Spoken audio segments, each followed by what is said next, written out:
अस्सलामुअलैकुम, मैं असदुल्ला ख़ान हूँ। आज काजी फ़ाइज़ इस्सा साहब की अदालत में फैज़ाबाद धरना केस जो है उसका रिव्यू लगा हुआ था। इस केस का बहुत दिन से इंतज़ार था। अगरचे जो आज अदालत में हुआ, जिस तरह से जो पटिशनर्स थे उन्होंने आकर अपनी दरख्वास्त वापस लेने की दरख्वास्त की, अपनी पटिशन वापस लेने की दरख्वास्त की। आम कोई केस होता है तो 2 मिनट में केस ख़त्म हो जाता, लेकिन ये केस जो है वो तकरीबन 1.5 घंटे से ज़ायद या पौने 2 घंटे तकरीबन सुना गया। और उसकी वजह ये थी कि काजी फ़ाइज़ साहब जो हैं उन्होंने शायद इसको बहुत गैर मामूली अहमियत की नज़र से वो इसको देख रहे हैं और वो नहीं समझते कि इस पिटीशन को इस तरह वापस लिया जा सकता है या वापस लिया जाना चाहिए। आज क्या हुआ, एक तो सबसे सिग्निफिकेंट बात ये थी कि सारे ही पटिशनर 9 के करीब तकरीबन पटिशनर थे, उनमें से कुछ तो गैर हाजिर हो गए। यानी गैर हाजिर का मतलब है कि वो गैर मुतल्लिका हो गए, वो समझते हैं कि हमने इसको परसू ही नहीं करना। और जो आए भी उन्होंने भी दरख्वास्त वापस लेने की, पटिशन वापस लेने की दरख्वास्त की और कहा कि जी हम इसको जो है वो प्रेस नहीं करना चाहते। तो उस पर काजी फ़ाइज़ साहब का जो रद्द-ए-अमल था वो ऐसा था कि पौने 2 घंटे फिर समाअत चली और वो उस पर बहुत सारे सवालात उठाते रहे। और ऐसा लगता है कि काजी फ़ाइज़ साहब नहीं चाह रहे थे कि इसको यूँ इस मामले को ठप कर दिया जाए। लफ्ज़ भी उन्होंने इस्तेमाल किया कि मिट्टी पाओ की पॉलिसी कब तक चलेगी और कैसे इस पर मिट्टी डाल दें हम, जब आप जजमेंट को दुरुस्त तस्लीम कर रहे हैं और जजमेंट पे एतराज़ात ही नहीं उठा रहे। इसका मतलब है आप जजमेंट को ठीक मान रहे हैं, और अगर आप जजमेंट को ठीक मान रहे हैं तो इसका मतलब ये है कि फिर उस पर अमल दरामद का हिसाब दें। तो क्या हुआ आज ज़रा मैं आपके साथ इसकी ये सूरत हाल रखता हूँ। अभी कोर्ट रूम से निकला हूँ और सोचा कि सबसे पहले आपको इस पर अपडेट कर दिया जाए। देखिए, काजी फ़ाइज़ साहब थे, जस्टिस तमीन अल्लाह साहब थे, जस्टिस अमीनुद्दीन साहब थे। 3 रुकनी बेंच था जो कि फैज़ाबाद धरना केस का असल फ़ैसला 2 रुकनी बेंच ने दिया था, लेकिन अब 3 रुकनी बेंच जो है वो इसकी समाअत कर रहा है। 11 बज के तकरीबन 40 मिनट पर समाअत का आगाज़ हुआ वक्फे के बाद, और आखिरी केस था आज की अदालत में, 10वां केस था, और 11 बज के तकरीबन 40 मिनट पर समाअत शुरू हुई। अटॉर्नी जनरल जो हैं वो उनसे पूछा गया कि कितनी रिव्यू पिटीशन, अटॉर्नी जनरल आ गए रोस्टम पे, पूछा गया कितनी रिव्यू पिटीशंस हैं, तो बताया, तो जो यहाँ पर खातून एसोसिएट थी कोर्ट की, उन्होंने कहा 3 हैं। तो चीफ जस्टिस साहब ने कहा कि नहीं 3 नहीं हैं, ये तो 9 हैं। तो फिर अटेंडेंस हुई कि कौन कौन किस किस पिटीशन में पेश हुआ है, नाम लिखे गए कि अच्छा एमक्यूएम की तरफ से कौन आया है, एजाजुल हसन की तरफ से कौन आया है, पीटीआई की तरफ से कौन आया है, इलेक्शन कमीशन की तरफ से कौन आया है, पैमरा की तरफ से कौन आया है। तो जितने भी दरख्वास्त गुजार थे जो रिव्यू चाहते थे इस पिटीशन का, उन सब के नाम नोट किए गए और बताया गया कि एमक्यूएम की तरफ से कोई नहीं है। इरफान कादिर साहब भी गैर हाजिर हैं, अमानुल्लाह कनरानी जो हैं वो उम्रे पर चले गए हैं, लेकिन अमानुल्लाह कनरानी उम्रे पर जाने से पहले किसी को अपना मुतबादल मुकर्रर करके नहीं गए हैं। तो ये सारा कुछ जो है वो सबसे पहले अदालत को बताया गया। एजाजुल हक की तरफ से जो वकील थे उन्होंने कहा कि जी मैं कुछ चीज़ें इस पर क्लैरिफाई करना चाहता हूँ, और उन्होंने कहा कि ये काजी फ़ाइज़ साहब ने कहा कि मैं कुछ चीज़ें इस पर क्लैरिफाई करना चाहता हूँ। और सबसे पहली बात यह है कि ये खुसूसी बेंच नहीं है, ये रेगुलर बेंच है और ये बाकी केसेस को भी समाअत कर रहा है। यानी शायद ये काजी फ़ाइज़ साहब ने इसलिए वजाहत की क्योंकि कुछ जो ख़बरें हैं टीवी पर चली थी कि खुसूसी बेंच तश्कील दे दिया गया, तो उन्होंने कहा कि ये खुसूसी बेंच नहीं है, ये एक रेगुलर बेंच है जो कि इसकी समाअत कर रहा है। उन्होंने फिर कहा कि ये पटिशन बहुत सालों से फ़िक्स नहीं हुई, तकरीबन 4 साल से ये पटिशन फ़िक्स नहीं हुई है।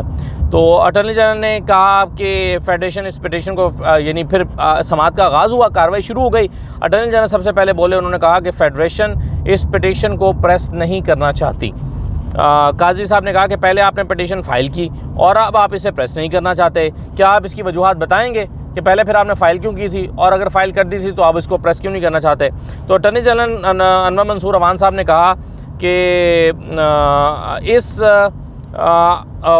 उस वक्त की हुकूमत ने कुछ और सोचा होगा, और अब ये हुकूमत जो है वो ये नहीं चाहती। यानी उस वक्त की हुकूमत का नुक्ता नज़र मौक़िफ़ मुख्तलिफ था और अब इस हुकूमत का मौक़िफ़ मुख्तलिफ है। तो काजी साहब ने कहा कि क्या आप इसकी वजूहात भी बताना चाहते हैं या सिर्फ इसको विड्रॉ करना चाहते हैं। उन्होंने कहा नहीं जी, हम वजूहात नहीं बताना चाहते, हम सिर्फ इसको विड्रॉ करना चाहते हैं। अच्छा, उसके बाद चेयरमैन पैमरा के वकील ने भी इसको कहा कि जी हम भी इसको विड्रॉ करना चाहते हैं, उन्होंने भी इसको विड्रॉ कर लिया, पैमरा के वकील ने भी। फिर कहा गया चीफ जस्टिस साहब की तरफ से कि मैं फ्रीडम ऑफ स्पीच को माइंड नहीं करता, लेकिन अगर कोई मखसूस अगर लोग मखसूस पोजीशंस पर बैठकर ख़ास मौक़िफ़ लेते हैं और प्रोग्राम में कहते हैं कि हमें तो सुना नहीं गया, तो आइए आकर बताइए ताकि रिकॉर्ड का हिस्सा बने। जब चीफ जस्टिस ये बात कर रहे थे तो अफसार आलम साहब पीछे से उठकर रोस्टम के पीछे आकर खड़े हो गए। उन्हें पता था कि ये उनकी बात हो रही है, उनके बारे में बात हो रही है। चीफ जस्टिस ने किसी का नाम नहीं लिया, काजी फ़ाइज़ साहब ने किसी का नाम नहीं लिया, लेकिन गालिबन ये उस वक्त के पैमरा के चेयरमैन अफसार आलम ही की बात हो रही थी, जिन्होंने टेलीविज़न के ऊपर बैठकर इस जजमेंट को काफ़ी क्रिटिसाइज़ किया था। तो उन्होंने कहा कि फिर आइए, उस वक्त आप टीवी पर बैठ के क्रिटिसाइज़ करते हैं तो आप आइए हमें बताइए ताकि ये रिकॉर्ड का हिस्सा बने। हम आपकी विड्रॉल की पिटीशन पेंडिंग रखते हैं और आपको सुन लेते हैं। हम अभी आपको इसको विड्रॉ नहीं करते, विड्रॉल की जो पिटीशन है उसको सुन लेते हैं। फिर उन्होंने कहा कि जब हम इस मैटर को डिस्पोज ऑफ करें तो आपके पास वक्त होगा कि जाकर टीवी पर कुछ भी कहें, लेकिन जब तक मामला अदालत में है आप खामोश रहें। यानी जब डिस्पोज ऑफ हो जाए तो कहते रहें, लेकिन मामला अगर अदालत में है तो फिर आप किस पे क्यों बोल रहे हैं। तो अली ज़फ़र साहब फिर आए रोस्टम पर, उन्होंने कहा कि हम भी इसको विड्रॉ करना चाहते हैं, हम इस जजमेंट को चैलेंज नहीं करना चाहते। तो उस पर काजी फ़ाइज़ साहब ने उनसे पूछा कि आर यू ड्यूली ऑथराइज्ड? उन्होंने कहा येस आई एम ऑथराइज्ड। तो चीफ जस्टिस ने दोबारा पूछा कि आर यू ड्यूली ऑथराइज्ड? तो उन्होंने कहा कि येस आई एम ऑथराइज्ड। अब पता नहीं ड्यूली पर इतना एम्फसाइज क्यों कर रहे थे काजी फ़ाइज़ साहब, लेकिन बहरहाल उन्होंने जवाब दिया। उन्होंने कहा कि अच्छा, इरफान कादिर को, आज इरफान कादिर नहीं आया, उनका वकील भी नहीं आया, हम इरफान कादिर को नोटिस देंगे, फिर वो कहेंगे कि हमें सुना नहीं, लंबी लंबी तकरीरें करेंगे। तो अटर्नी जनरल ने मुस्कुराते हुए कहा कि आई थिंक वो नहीं कहेंगे, यानी वो इस पर एतराज़ नहीं करेंगे कि मुझे सुना नहीं गया, क्योंकि वो खुद ही नहीं आए, यानी उनका मतलब ये था। अच्छा, फिर एजाजुल हक साहब के जो वकील मौजूद थे उन्होंने कहा कि जजमेंट के पैराग्राफ नंबर 4 में दी गई ऑब्जर्वेशन जो है मैं उसका एग्रीव्ड हूँ। तो उन्होंने कहा कि क्या, कौन सी ऑब्जर्वेशन है, कौन सी लाइन है? उन्होंने कहा कि जी ये फ़लाँ पैराग्राफ है, पैराग्राफ नंबर 4 उसकी 4th लाइन है। लिखा है कि ISI की रिपोर्ट के मुताबिक कुछ सियासी शख्सियात ने गैर जमादाराना तकरीर की, जिनमें एजाजुल हक भी शामिल हैं और भी लोगों के नाम लिखे हुए हैं। तो काजी फ़ाइज़ साहब ने कहा कि हमने ये नहीं कहा इस फैसले में, ये तो उस रिपोर्ट का हम हवाला दे रहे हैं जो ISI की रिपोर्ट थी। तो उस पर उन्होंने कहा कि जी ISI ने तो कभी हमसे कंसल्ट ही नहीं किया और उन्होंने अपने पास अपनी तरफ से ये रिपोर्ट दी है। तो काजी साहब ने कहा कि आपकी एग्जैक्टली सबमिशन क्या है, तो रिपोर्ट पर एतराज़ क्या है? तो वकील ने कहा कि जी हम तो वहाँ मौजूद ही नहीं थे, यानी एजाजुल हक की बात कर रहे थे कि एजाजुल हक साहब तो वहाँ पर मौजूद ही नहीं थे और हमने धरने की कभी को सपोर्ट ही नहीं किया। तो काजी फ़ाइज़ ने कहा तो ये बात लिख कर दे दें कि आप वहाँ पर मौजूद भी नहीं थे और आपने धरने को सपोर्ट भी नहीं किया।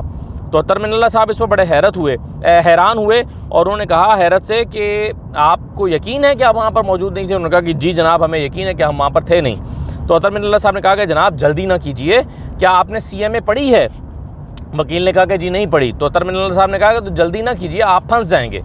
फिर काजी फ़ाइज़ साहब ने कहा कि चलें आप एक बयान हल्फी जमा कराएँ, फिर उस पर बात करेंगे। अगर आप समझते हैं तो बताएं कि ISI की रिपोर्ट गलत है, कैसे गलत है ये बताएं, एक्सप्लेन करें। इलेक्शन कमीशन ऑफ पाकिस्तान जो है वो उनके वकील पे सामने आए तो उन्होंने कहा कि मैं कमीशन की हिदायत पर इसे प्रेस नहीं करना चाहता। उन्होंने भी वही कहा जो सारे कह रहे थे, यानी अपनी पिटीशन विड्रॉ कर रहा हूँ। तो काजी फ़ाइज़ साहब ने यहाँ कहा, अटर्नी जनरल साहब, क्या आपके ख्याल में कोई जुर्माना नहीं होना चाहिए कि क्या ऐसे बिला वजह की पिटीशंस पहले कर लेते हैं सोचे समझे बगैर, बाद में आकर इसे वापस ले लेते हैं? यानी आपने अदालत का वक्त ज़ाया किया है। काजी फ़ाइज़ साहब ने कहा कि आपने अदालत का वक्त ज़ाया किया है। तो अटर्नी जनरल ने कहा कि पिटीशन की फ़ीस होती है 10,000 रुपये, उसमें अगर 1-2 सिफर इजाफा कर लें तो ये समझें कि जुर्माना हो जाएगा, तो फ़ीस बढ़ा दें। उन्होंने मुस्कुराते हुए ये जवाब दिया। तो फिर उन्होंने आगे से फ़ाइज़ साहब ने कहा कि देख लीजिएगा, आप भी बहुत सारी पिटीशंस लेकर आते हैं, कहीं ऐसा ना हो कि आप भी कल को वापस लें तो फिर आप भी जुर्माने भुगतते रहें। काजी फ़ाइज़ साहब ने कहा कि इस वक्त जब आपने पिटीशन जमा कराई, आपकी कोई ग्राउंड होगी, यानी जब आप रिव्यू में गए, फैज़ाबाद धरने की जब हमने जजमेंट दी, आप उसके रिव्यू में गए, तो जब रिव्यू में गए तो उसकी कोई रीज़न होगी, आपके पास ग्राउंड होगी, कोई वजह होगी। अगर वो ग्राउंड ख़त्म हो गई, क्या आज वो ग्राउंड ख़त्म हो गई है? उन्होंने कहा कि आप या तब गलत थे या आज गलत हैं। तो इस पर वकील ने कहा कि जनाब ज़रूर वजह तो होगी, मगर आज ये इलेक्शन कमीशन के वकील बोल रहे हैं कि ज़रूर जनाब वजह तो होगी, मगर आज क्लाइंट कहता है कि हम इसे प्रेस नहीं करना चाहते, तो हम क्या कर सकते हैं? यानी उस वक्त वाकई उन्होंने कुछ सोच के जमा कराई होगी। अगर क्लाइंट ने आज अपना माइंड चेंज कर लिया तो हम क्या कर सकते हैं, हम तो वकील हैं। तो काजी साहब ने कहा कि मगर कोई वजह तो होगी ना प्रेस ना करने की, वो वजह तो बताएं। तो वकील ने कहा कि sir a lot of time has, अच्छा ये उन्होंने कहा था अटॉर्नी जनरल ने, उन्होंने कहा कि sir lot of time has passed, maybe everyone has become more wiser. अब ज़्यादा हम लोग समझदार हो गए हैं, इसलिए इसको वापस ले रहे हैं, तो बहुत टाइम गुजर गया। तो काजी फैसल साहब ने कहा, चीफ जस्टिस ऑफ पाकिस्तान ने, कि indirectly he is blaming the supreme court. ये जो इलेक्शन कमीशन के वकील हैं सुप्रीम कोर्ट को ब्लेम कर रहे हैं कि इतने अरसे से केस क्यों नहीं लगा, आप हम पे उंगली उठाएंगे फिर हम इसका जवाब सोचेंगे, यानी आप उठाएं उंगली। तो अटॉर्नी जनरल कुछ कहने लगे तो चीफ ने कहा कि नहीं आप उंगली उठाएं ना, ताकि हमें भी पता चले कि हमारे क्या इख्तियारात हैं और क्या इख्तियार है, कौन सा केस लगेगा। यानी उन्होंने कहा कि क्या हमारे पास ये इख्तियार मौजूद है कि कौन सा केस हम लगाएं और कौन सा 4 साल तक पेंडिंग रखें। बेसिकली पिछली जो कोर्ट थी या पिछली जो चीफ जस्टिस थे उन पर भी एतराज़ किया, या एक तरह से उन चीफ जस्टिस के ऊपर भी काजी फैसल साहब ने एक तरह से इशारतन उन पर भी तनकीद की कि उन्होंने केस को लगाया नहीं। तो उन्होंने कहा कि हाँ ठीक है, आप उंगली उठाएं ताकि हमें भी पता चले ना हमारा इख्तियार क्या है और हमारा इख्तियार क्या नहीं है, क्या हमने करना है, कौन सा केस लगेगा, कौन सा केस नहीं लगेगा। उन्होंने कहा कि लिखें सारी बातें, बताएं कि आपको उस वक्त कहाँ से हुक्म आया था पटिशन फाइल करें, क्यों डरते हैं, लिखें सारी बातें कि आपको उस वक्त किसने ऑर्डर किया था कि ये पटिशन फाइल करें। तो वकील ने कहा कि sir new commission is appointed letter, यानी बाद में तो नया कमीशन आ गया था, इलेक्शन कमीशन नया आ गया था, वो उस वक्त के कमीशन की बात ही ये वाला कमीशन है। तो काजी फैसल ने कहा कि इंस्टीट्यूशन होता है, किसी के आने जाने से फ़र्क नहीं पड़ता। यानी आप कह रहे हैं कि मिट्टी पाओ 12 लोग मरे, 55 ज़ख्मी हुए, तो क्या मिट्टी पाव करें, मिट्टी पाव क्या होता है। और फिर उन्होंने पूछा कि उनके खून का ज़िम्मेदार कौन है, कुछ बताएं ना हमें। तो वकील ने कहा कि जनाब मुझे तो यही इंस्ट्रक्शंस हैं, मैं इससे ज़्यादा क्या कह सकता हूँ। तो काजी फैसल साहब ने कहा कि देखें एक और सवाल पैदा होता है, आप सब जब विड्रॉ कर रहे हैं तो ऑर्डर का क्या बनेगा, यानी आप वो जो ऑर्डर है उसका क्या बनेगा, वो इम्प्लीमेंट भी नहीं हुआ।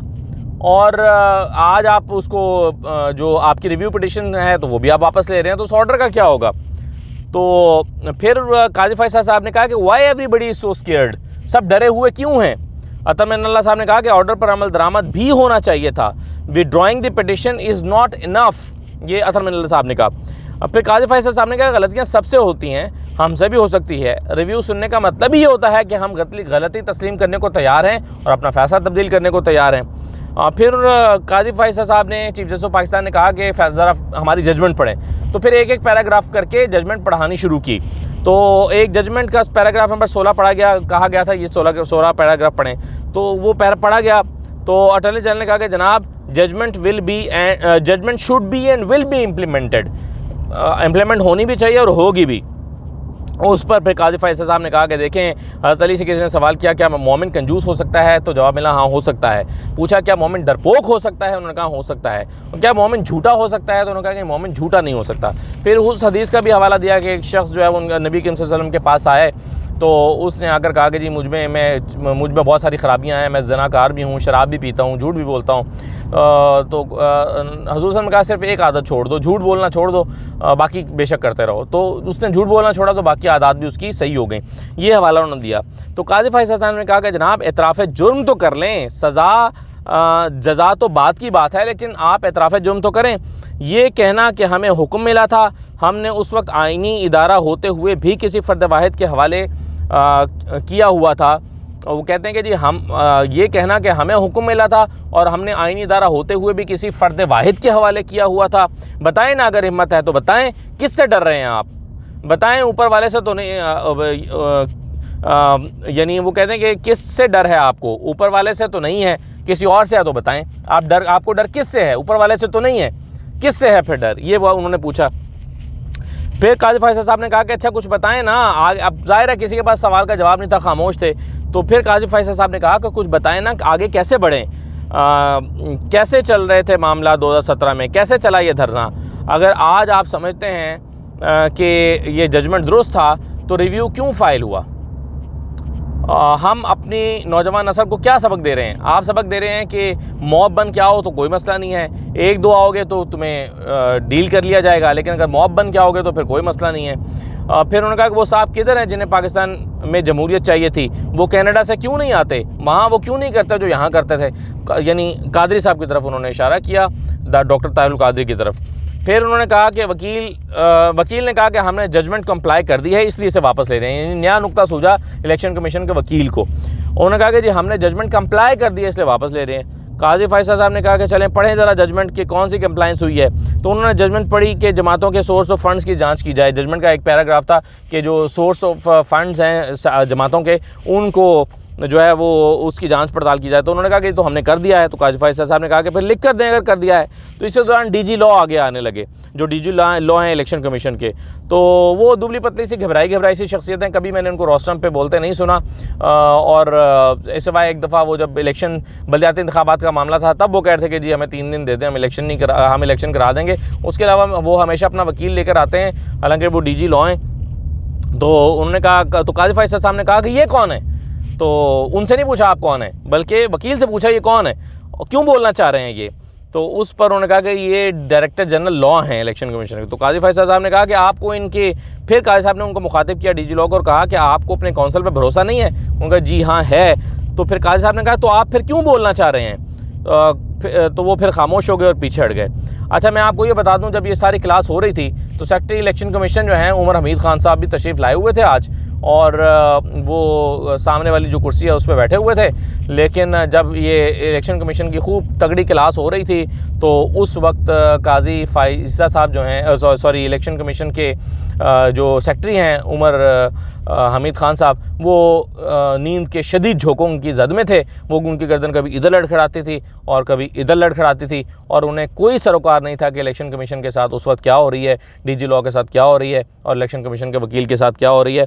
तो वो अपनी नींद के झोंकों की जद में थे पूरे, और जो है वो झोंके ले रहे थे।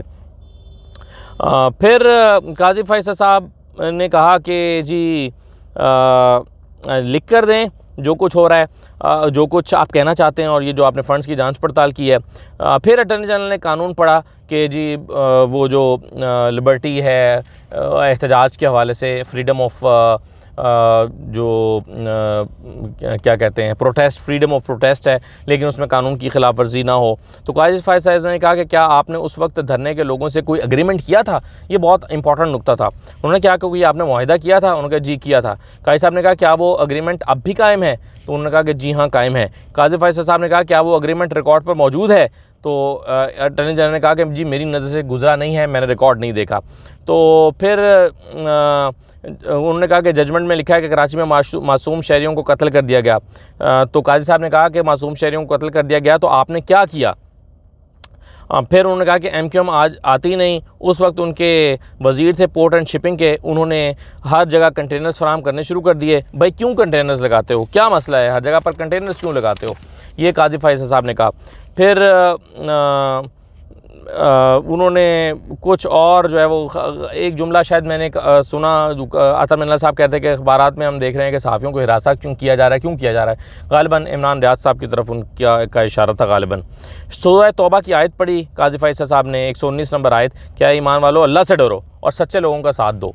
तो वो कहते हैं कि अल्लाह से डरो, तुम किस से डर रहे हो। आज की बेसिकली पूरी समात में काजी फैसल साहब बार बार कहते रहे कि भाई डर किस से रहे हो, बताते क्यों नहीं हो। उस वक्त किसके कहने पर ये रिव्यू पटिशन फाइल किए और आज किसके कहने पर वापस ले रहे हो, तो डरते क्यों हो, बताते क्यों नहीं हो। तो इसीलिए उन्होंने सूरह तौबा का हवाला भी दिया। तो फिर बड़ी अहम बात काजी फैसल साहब ने की, उन्होंने कहा कि आज आप सब ने तस्लीम किया है कि जजमेंट तो सच्चा है।